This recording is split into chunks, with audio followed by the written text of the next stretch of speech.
తెలుగు శ్రోతలందరికీ నమస్కారం అండి.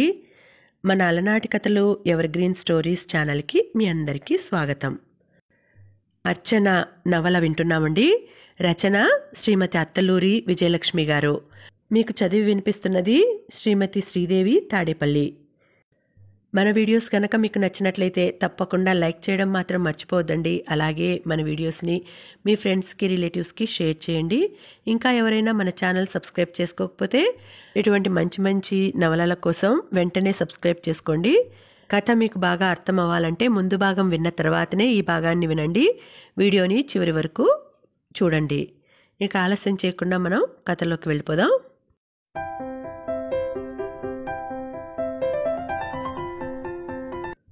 పూర్ణమ్మ గారి నుంచి ఇలాంటి ప్రశ్నలు వస్తాయని ఆశించలేదు. అర్చనతో ఆ ఇంటికి వచ్చి అడ్వాన్స్ ఇచ్చాక చెప్పింది నళిని. మీ ఆయన ఏడి అని అడిగితే ఊరికెళ్లారు అని చెప్పు పూర్ణమ్మ గారితో అని. అబద్ధం చెప్పడానికి అర్చన మనస్సు అంగీకరించలేదు. ఇవాళ కాకపోతే రేపైనా ఆవిడికి నిజం తెలుస్తుందేమో అన్నది సందేహంగా. 2 రోజులు పోయాక చెప్తాను, పెద్దావిడ కదా, నీ మీద చెడ్డ అభిప్రాయం లేకపోయినా ఒంటరి ఆడపిల్లవని నీకు ఇల్లివ్వడానికి సందేహించవచ్చు. అందుకే చిన్న అబద్ధంతో ఆపద దాటావంటే నీకు కావలసినంత కాలం ఇక్కడ సేఫ్గా ఉండొచ్చు అన్నది నళిని. ఆ మాట నచ్చింది అర్చనకి. అందుకే అడ్వాన్స్ ఇచ్చి కొద్ది సామాన్తో రాగానే పూర్ణమ్మగారి దాటిని ఓపికగా తట్టుకోగలిగింది. ఏంటమ్మా, ఇంత కొంచెం సామానేనా? మంచాల్లేవా? అదేంటి, పాత ఇంట్లోంచి సామానేం తెచ్చుకోలేదా? మీ ఆయన ఊరెళ్ళట్టగా, ఎప్పుడొస్తాడు? నువ్వు ఆఫీస్ నుంచి ఎన్నింటికి వస్తావు? ఇలాంటి అనేక ప్రశ్నలన్నింటికీ సమాధానాలు చెప్పి ఆవిడని పంపించి గదిలోకి వచ్చి తలుపేసుకుంది. కానీ ఇప్పుడు మళ్ళీ ఆవిడ అదే ప్రశ్న వేసింది. అర్చన కొన్ని క్షణాలు మౌనంగా ఉండి అంది, వస్తారండి, ఆయన పని అయిపోయాక వస్తారు. ఆఫీస్ పని మీద బొంబాయి వెళ్లారు. అలాగా, జాగ్రత్తగా ఉండమ్మా, అసలే రోజులు బాగాలేవు. నేనున్నాననుకో, ఏం భయం లేదు. ఏదన్నా కావాలంటే మా కుర్రాడు రాఘవని పిలువు. సరే మరి చూడు, దొడ్లో కూరగాయలున్నాయి, ఏం కావాలన్నా తీసుకో, సరేనా? అర్చన కృతజ్ఞతగా తలూపింది. వస్తానమ్మా. ఆవిడ వెళ్ళిపోయింది. పాపం, ఎంత అమాయకురాలు, ఎంత మంచితనం. హేమలత దయవలన నళినితో, నళిని దయవల్ల ఈ ఇంట్లో పూర్ణమ్మగారితో. ఇదంతా ఆ భగవంతుడు చేస్తున్న సహాయం. ఒంటరిని చేసినా ఎంత మంచి ఆత్మీయుల్ని ప్రసాదించాడో కరుణామయుడు. నిట్టూర్చింది. కాసేపు పడుకోవాలనిపించింది. మెల్లగా ఓ టీవీ కొనుక్కుంటే కాస్త కాలక్షేపం అవుతుంది. నెమ్మదిగా కిటికీ దిగి ఖాళీ టీ కప్పు తీసుకొని కిచెన్లో సింకులో పెట్టేసింది. మళ్ళీ గదిలోకి వచ్చి కలయ చూసింది. ఆ గదిలో ఎప్పటిదో పాతకాలం నాటి పందిరి మంచం ఉంది. ఒక పడక కుర్చీ ఉంది. తలుపు వేసేసి మంచం మీద వాలింది. ఒక్కసారిగా ఏదో దిగులు కమ్మేసినట్టయింది.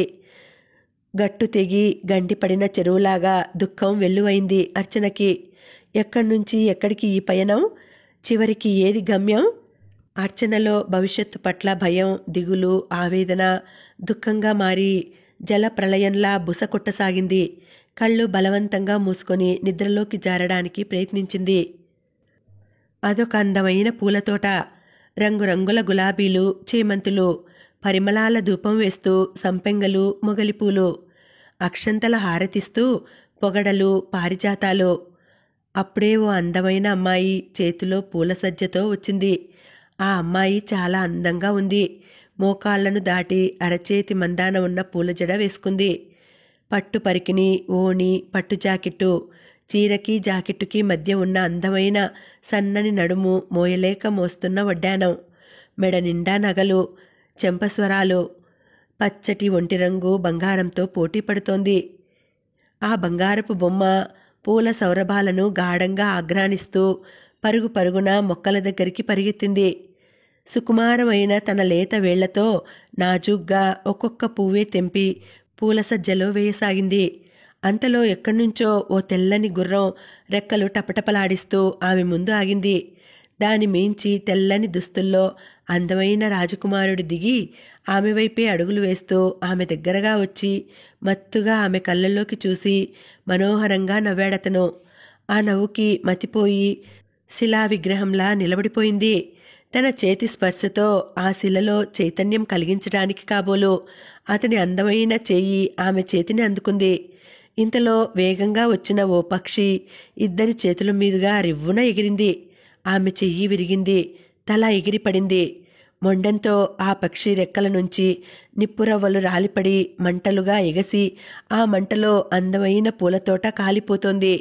మంటలు ఆకాశానికి ఎగిసిపడుతున్నాయి. కెవ్వున అరచి లేచి కూర్చుంది అర్చన. కిటికీలోంచి అవతల పక్క పెరట్లో ఉన్న నూరు వరహాలు కిటికీ వైపు వంగి తొంగి చూస్తోంది. దాహంతో గొంతు తడారినట్లయింది. ఇదే కల, చాలా కాలమైంది. మళ్ళీ ఇన్నేళ్లకు ఇదే కల రావడం ఎందుకిలా? ఈ కల ఎంతకాలం ఇలా వెంటాడుతుంది? ఒళ్లంతా చెమటతో నిండిపోగా కాళ్లమీదున్న దుప్పటి తొలగించి లేచి టేబుల్ మీద ఉన్న చిన్న కూజాలో నీళ్లు గ్లాసులోకి వంపుకొని తాగింది. ఆమెకేం అర్థం కాలేదు. ఇదే కల, ఈ కలే ఇదివరకు వచ్చింది. సరిగ్గా ఇలాగే అతను తన చెయ్యి అందుకోవడానికి ప్రయత్నించడం, ఆ భయంకరమైన పక్షి ఆ చేతి మీద నుంచి ఎగరడం, తన చెయ్యి విరిగిపోవడం అర్చనకి భయంతో ముచ్చెమటలు పోశాయి. భగవంతుడా, ఏమిటి కల? నన్నెందుకిలా ఈ కల వెంటాడుతోంది? అతన్నెక్కడో చూసినట్లు అనిపిస్తోంది. ఎవరతను? అస్పష్టంగా ఉన్న రూపం, కానీ అతని నవ్వు మాత్రం చాలా స్పష్టంగా, ఎంతో మనోహరంగా ఉంది. ఆ నవ్వు చాలా పరిచితమైన నవ్వు.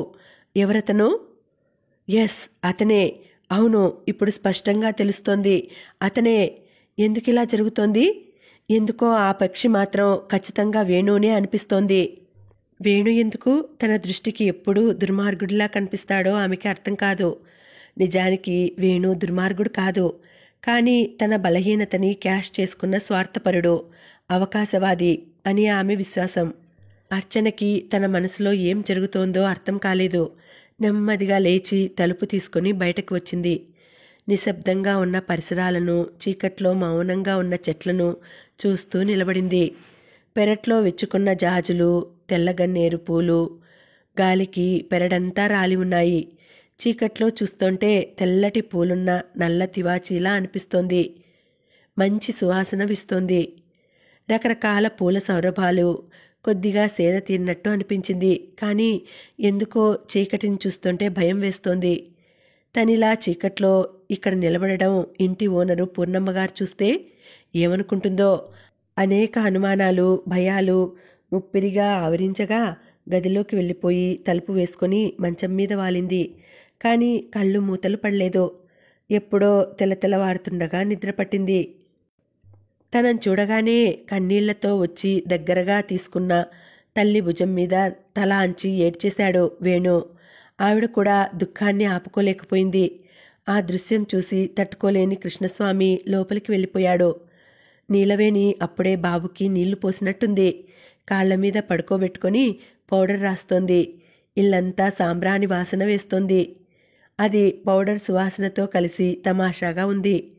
ఆయన సూట్ కేస్ పక్కన పెట్టి నేరుగా పెరట్లోకి వెళ్ళిపోయాడు స్నానానికి. వేణు కళ్ళు తుడుచుకొని నెమ్మదిగా అడిగాడు, బాబు ఎక్కడమ్మా? నా బాబు ఎక్కడా? ఆవిడ దుఃఖం అణుచుకుంటూ చెంగుతో కళ్ళు తుడుచుకొని, దానాన్న లోపలికి అంటూ పెద్ద గడప దాటి లోపలికి నడిచింది. ఆవిడని అనుసరించిన వేణు నీలవేణి కాళ్ల మీద ఉన్న బాబుని చూస్తూనే కొంచెం వేగంగా ముందుకు నడిచాడు. అప్పటికే జుబ్బా తొడిగిన నీలవేణి చటుక్కున బాబుని భుజం మీద వేసుకుని లేచి తాయారమ్మ చేతికిచ్చింది. ఆవిడ బాబుని ఒక్కసారి గుండెలకు హత్తుకొని వేణు చేతులకిచ్చింది. నీలవేణి నిశ్శబ్దంగా అక్కడి నుంచి వెళ్ళిపోయింది. వేణు జాగ్రత్తగా బాబుని 2 చేతుల్లో పట్టుకుని తదేకంగా చూడసాగాడు. అర్చన పోలికలు కనిపిస్తాయేమోనన్నట్టు ఆత్రంగా అతని కళ్ళు బాబుని వెతకసాగాయి. తెల్లగా, బొద్దుగా, నల్లని ఉంగరాల జుట్టుతో ముద్దుగా ఉన్నాడు. సాంబ్రాణి పౌడర్ వాసన కలగా పులగంగా వస్తోంది. అమ్మా, వీడు నా కొడుకు అన్నాడు ఉద్వేగంగా వేణు. ఆవిడ అవునన్నట్టుగా తలూపింది. వేణుని చూస్తుంటే ఆవిడికి దుఃఖం ఆగడం లేదు. ఎంత త్వరగా వీలైతే అంత త్వరగా వేణు ద్వారా అసలేం జరిగిందో తెలుసుకొని ఈ సమస్యని పరిష్కరించాలని, కోడల్ని ఇంటికి తీసుకురావాలని ఆవిడ తహతహలాడుతోంది. కానీ అతను రాగానే ఆ విషయాలు గుర్తు చేసి అతను పడే వేదన చూసే ధైర్యం ఆమెకి లేదు. అందుకే విషయం దాటేస్తూ నెమ్మదిగా అంది, స్నానం చేసిరా నాన్నా? వేడిగా ఇడ్లీ చేశాను, తిందువు గాని. బాబు పడుకున్నాడు కదా, లేచాక ఎత్తుకుందువులే. వేణుకి వాడిని దింపాలని లేదు.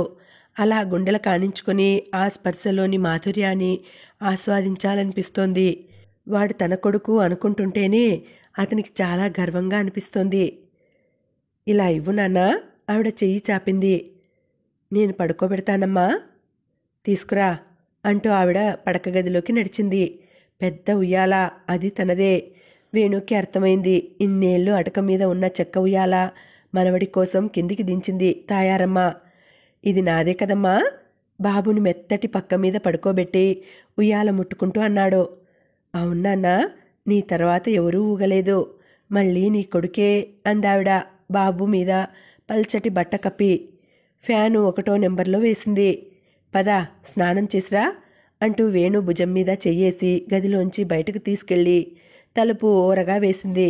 అప్పుడే స్నానం ముగించి వస్తున్న కృష్ణస్వామిని చూసిన వేణు తల్లి అందించిన కొత్త టవల్, మైసూర్ శాండిల్ సోపు తీసుకొని పెరట్లోకి వెళ్ళిపోయాడు. వేణు స్నానం చేసి వచ్చేసరికి వేడివేడి ఇడ్లీ, కారప్పొడి, కొబ్బరి పచ్చడి, ఇంట్లో కాచిన నెయ్యి వాసన వేస్తోంది. తండ్రి కొడుకులిద్దరికీ పెద్ద స్టీల్ ప్లేట్లలో పెట్టి నేతిగిన్నె పట్టుకొని నిలబడింది తాయారమ్మ.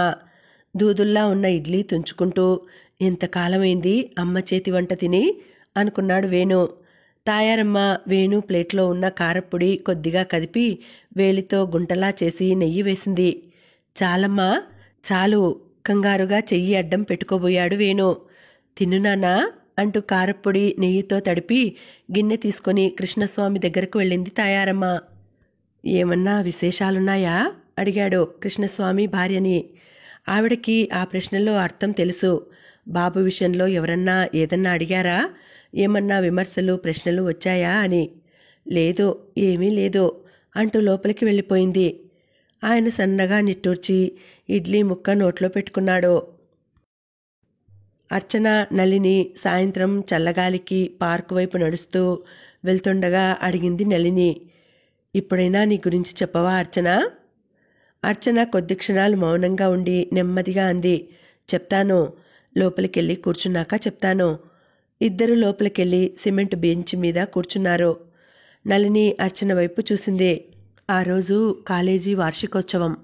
వారం ముందు నుంచి అనేక రకాల పోటీలు నిర్వహించి ఆటల్లో, పాటల్లో, వక్తృత్వ పోటీల్లో గెలిచిన వాళ్ళకి ప్రైజులు ఇవ్వడం, కొంతమంది మెరిట్ స్టూడెంట్స్కి సర్టిఫికెట్లు ఇవ్వడం, ప్రత్యేకంగా ఆ రోజున డ్యాన్సు, సంగీతం లాంటి వాటిలో ప్రావీణ్యం ఉన్న వాళ్ళ చేత మంచి కార్యక్రమాలు చేయడం కాలేజీలో ఎన్నో సంవత్సరాలుగా వస్తోన్న ఆనవాయితీ. కాలేజీ మొత్తానికి అందమైంది, తెలివైనది అయిన అర్చన అన్ని విషయాల్లో ముందుండడంతో లెక్చరర్స్ దగ్గర నుంచి స్టూడెంట్స్ కూడా ఆమెనే ఒక లీడర్గా పరిగణించి ఈ ఏడాది కాలేజీ సాంస్కృతిక సంస్థకి అర్చనని సెక్రటరీ చేశారు. అందుకే ఈ ఏడాది వార్షికోత్సవం జరిపించాల్సిన బాధ్యత అర్చన తీసుకోవాల్సి వచ్చింది.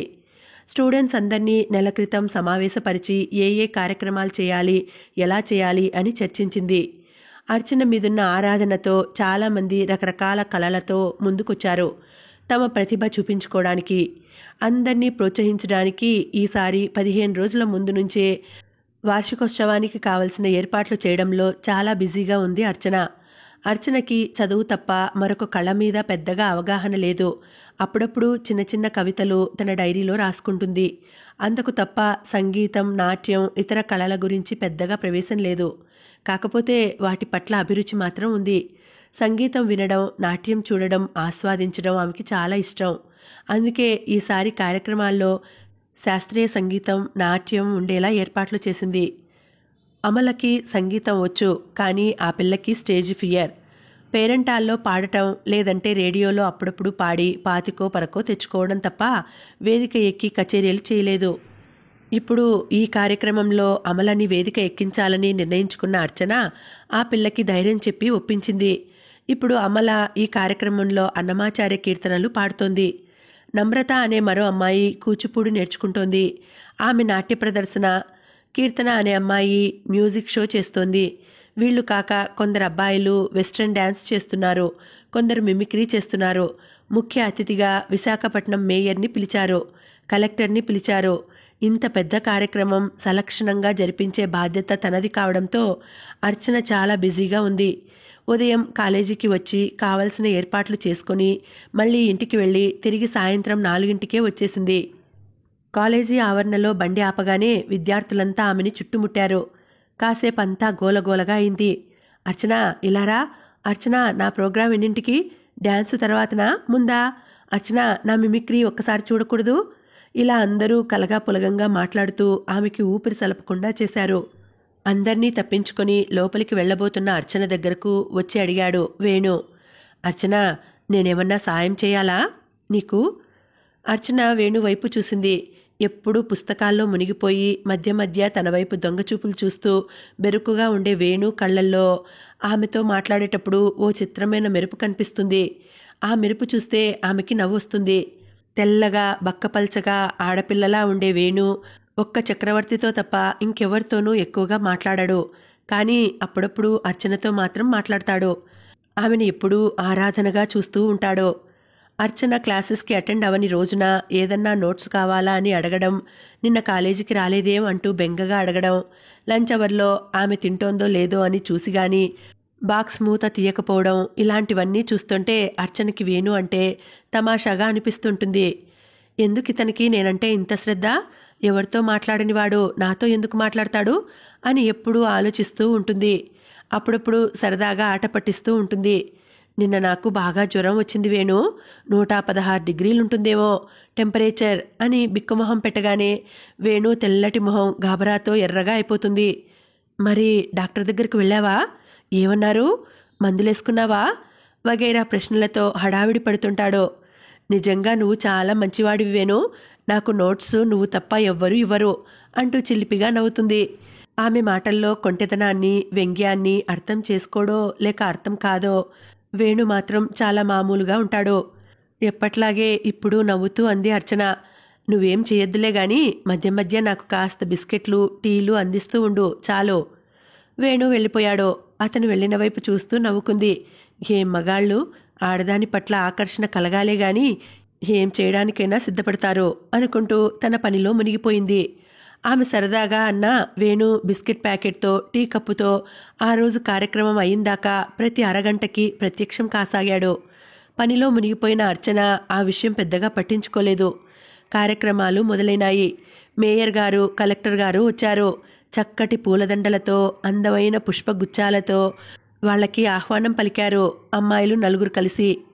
మొదట గణపతి స్తోత్రంతో కూచిపూడి డ్యాన్స్ మొదలుపెట్టింది ఒక అమ్మాయి.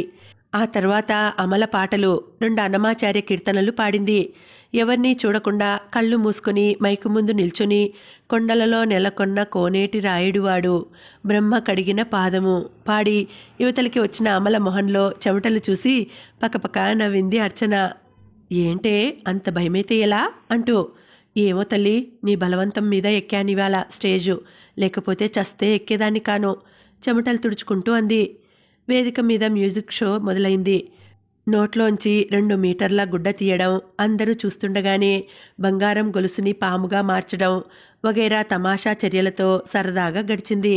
ఆ తర్వాత అబ్బాయిల వెస్ట్రన్ డ్యాన్స్, వెంట్రిలాక్విజం, ఇలా వరుసగా కార్యక్రమాలన్నీ జయప్రదంగా ముగిశాయి.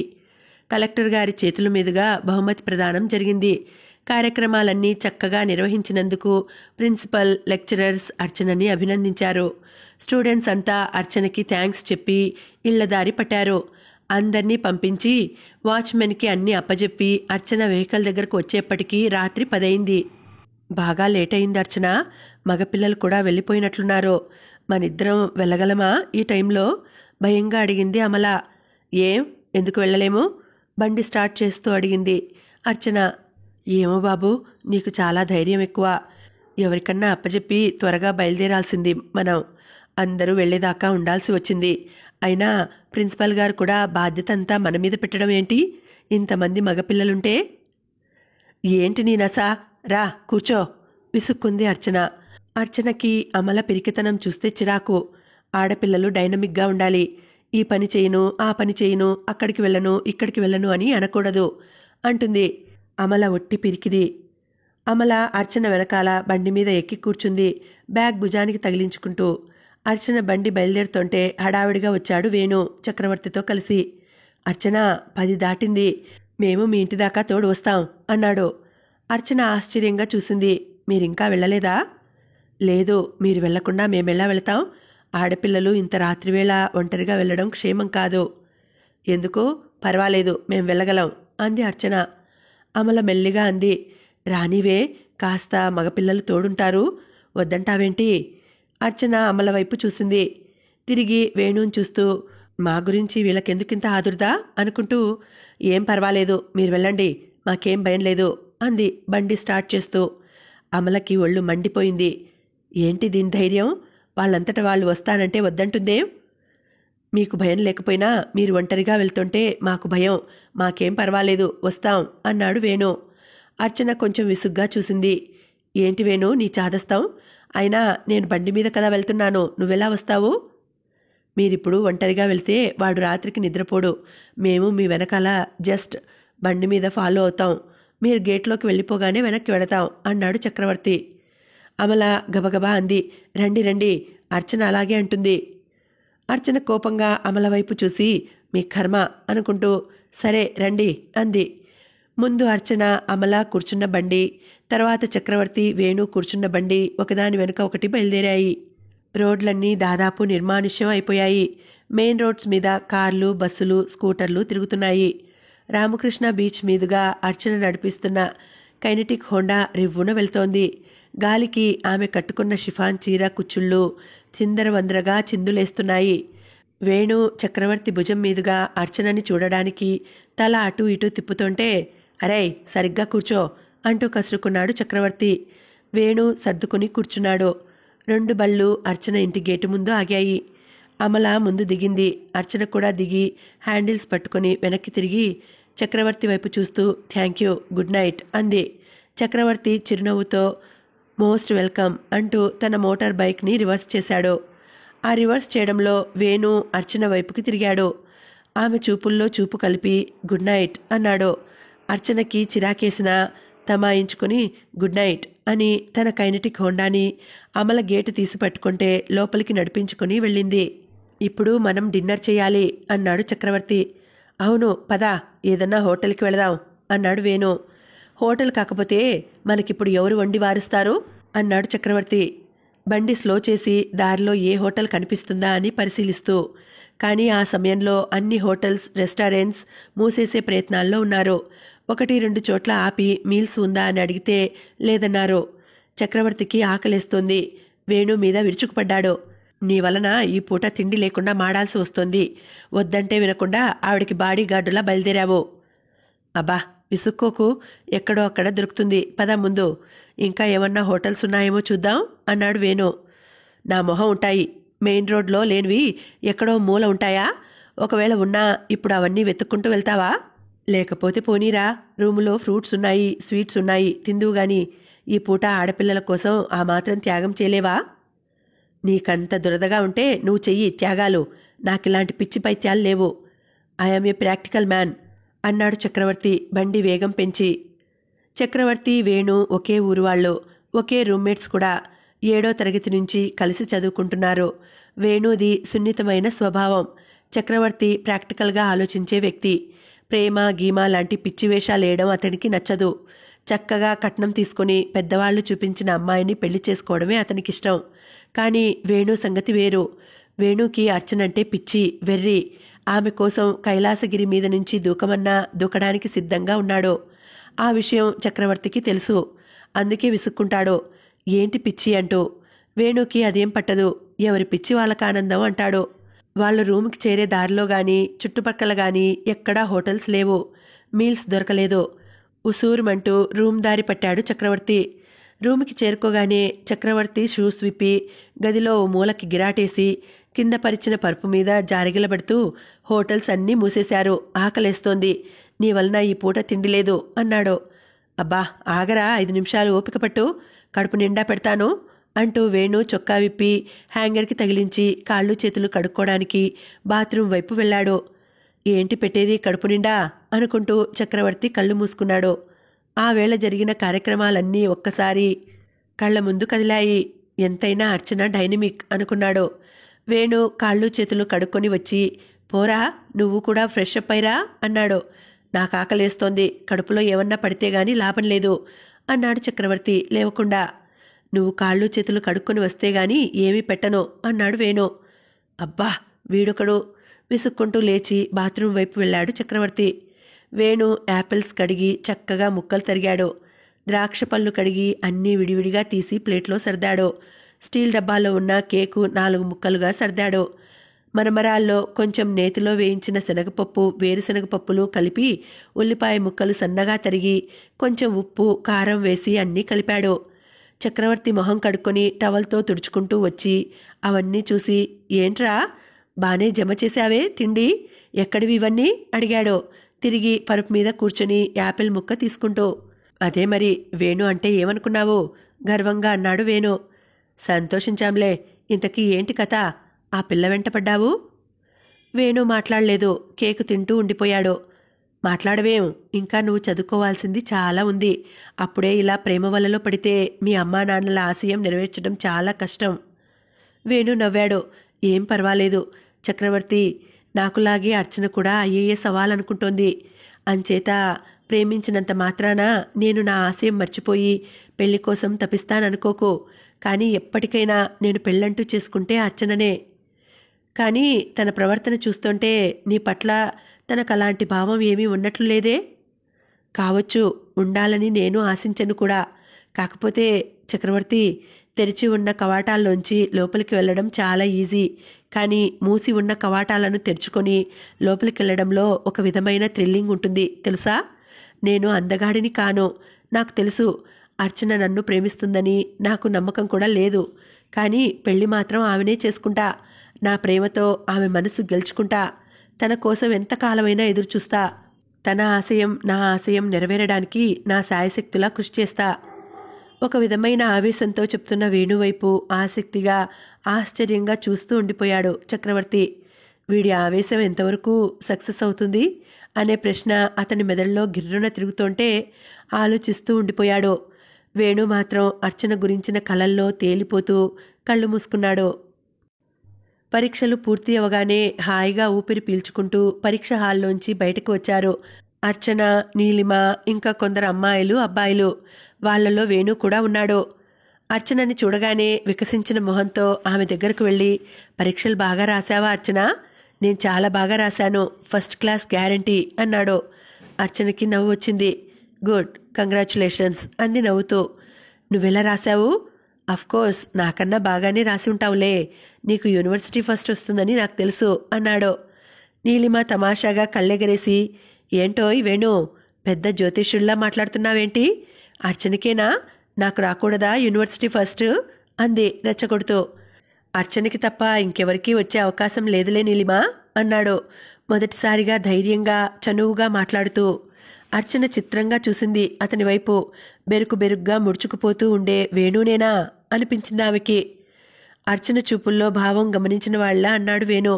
మనలో కొందరం ఈ ఏడాది నుంచి విడిపోతాం. వేరువేరు ఆశయాలతో అందరూ వారి వారి దారుల్లో నడిచి వెళ్ళిపోతారు. ఇవాళైనా అందరం మనస్ఫూర్తిగా మాట్లాడుకోవాలి. అందుకే ధైర్యం కూడగట్టుకున్నాను. రండి, క్యాంటీన్కి వెళ్ళి సెలబ్రేట్ చేసుకుందాం అన్నాడు. చిచి, క్యాంటీన్ ఏంటి, మంచి హోటల్కి వెడదాం అంటూ ఇంకో కుర్రాడు. ఓకే అంటే ఓకే అనుకుంటూ 10 మంది బిలబిల్లాడుతూ కాలేజీకి కొంచెం దూరంలో ఉన్న హోటల్కి వెళ్లారు.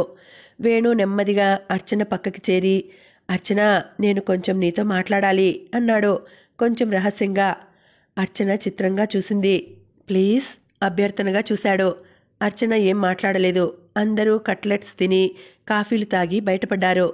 ఎవరి దారిన వాళ్ళు వాళ్ళ వెహికల్స్ మీద బాయ్ చెప్పేసి వెళ్ళిపోయారు. నీలిమ బండి మీద లిఫ్ట్ కోసం ఎదురు చూస్తూ నిలబడింది. అర్చన మౌనంగా కూర్చున్న వేణుని చూస్తూ అంది, రా వేణు, అలా స్కూటర్ పార్క్ చేసిన దగ్గరకు వెడుతూ మాట్లాడుకుందాం అంటూ పార్కింగ్ ప్లేస్ వైపు నడిచింది. చెప్పు వేణు, ఏంటి ఏదో మాట్లాడాలన్నావు? వేణు పక్కనే ఉన్న ఒక స్కూటర్ మీద పడిన వేప చెట్టు ఆకుల్ని దులుపుతూ మౌనంగా ఉండిపోయాడు.